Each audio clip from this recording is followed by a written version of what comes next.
who were Sparta's traditional and bitter rivals. And no, it's probably not who you're thinking. Oh, that's a bit better.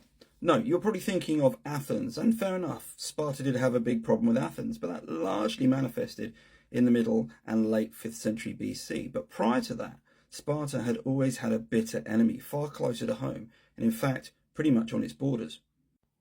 And I can illustrate that using this map. Of course, you can probably make out Athens up there, you can see Sparta, and then you can see Argos. Argos was much closer, and Argos and Sparta did not get on, and hadn't got on for some time.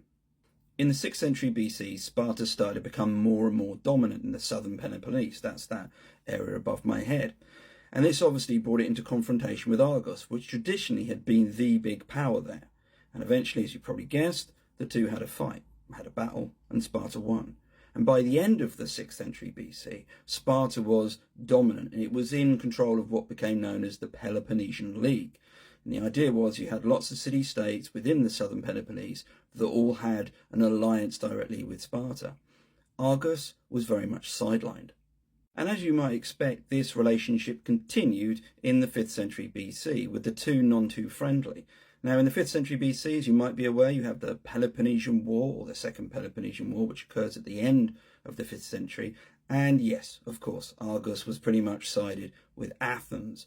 And in fact, you have the largest land battle of the Peloponnesian War being fought between Sparta and Argos. Athens was involved, it sent some men to fight along with Argos, but it was actually between Sparta and Argos. This is in 418 BC, Battle of Mantinea. Not huge numbers, you might think large numbers, but there was around 9,000 on each side.